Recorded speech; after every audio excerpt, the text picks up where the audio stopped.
I have gone ahead and keyed in the changes in the controller, the student controller, and the index view. And so I'm just going to quick walk through those changes. Uh, Instead of an action result, we changed it to a view result. It's a special class used to render a view. And when you're sorting, that's pretty much what you're doing. And then I added the sort order parameter. You'll notice that I added the two viewBag parameters, which are basically kind of storing the state of the current sort order, kind of preparing for the next sort that will occur. I have added the student variable that's basically storing all of the student rows that we retrieved from the database table. So from S in DB students, select S basically is retrieving all of the rows in our student table. Then we have a little switch here, switching on the sort order. And this sort order is either going to be coming from the view, or when we first load the index, it's blank. Okay? And if it's blank, you can see it's checking for that.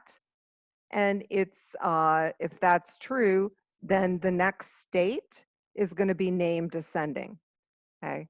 And here, if it's blank, it just runs into the default. So I did add a little comment here that this is for name in ascending order, which is the default. And you can see that we are taking our students that we retrieve from the database. Order by does sort in ascending order. It is a link method.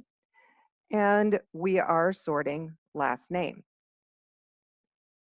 Okay, and then the other parameters are determined based on how things are currently sorted.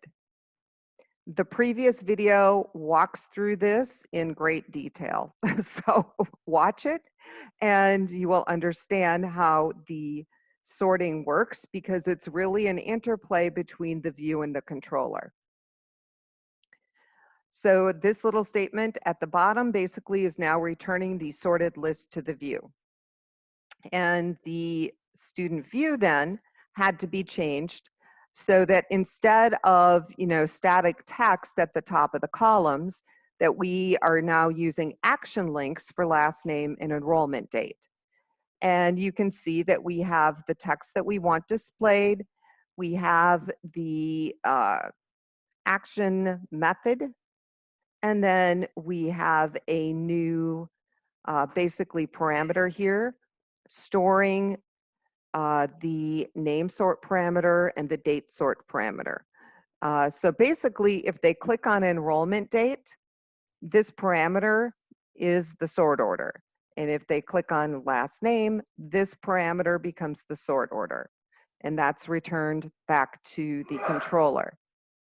Okay, so I'm going to go ahead and run this so you can see how it works.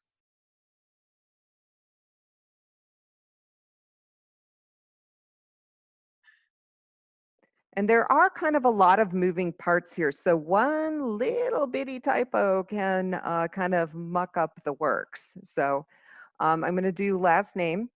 And you can notice up here that there is nothing in sort order. So the first time it displays, the sort order is blank.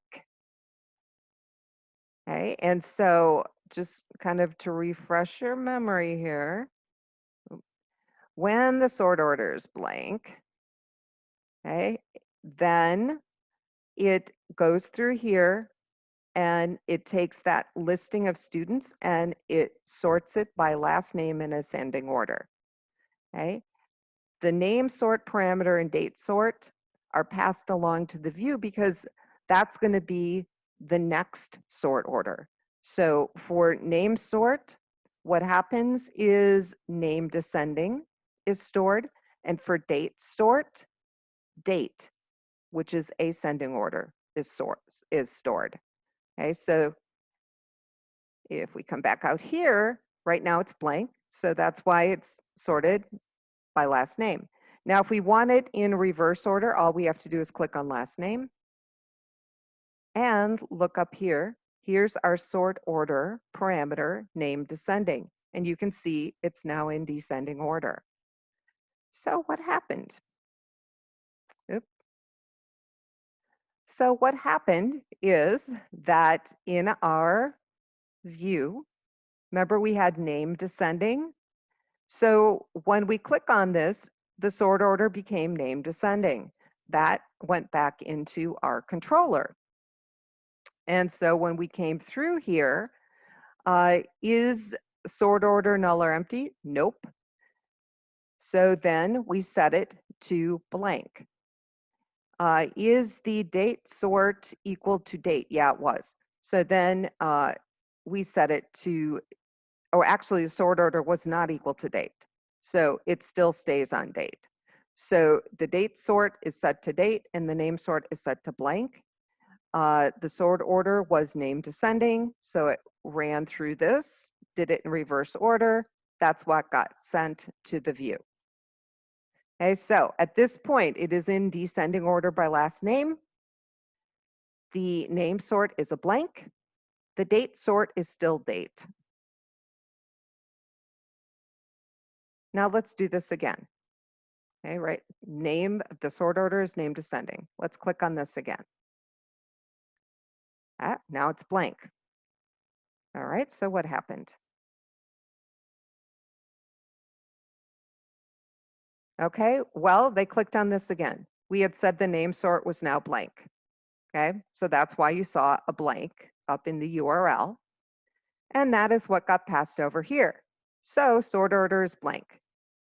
Is the string null or empty? Yep, it is. So now what's stored in name sort is name descending, and date stored is still date. Okay, and so we come through here, it's blank, and it runs through that code. Now, just for yucks here, let's hit enrollment date. Okay, remember, enrollment date is set to date. Now we're going to hit it. Sort order equals date. Okay. And let's look at our code.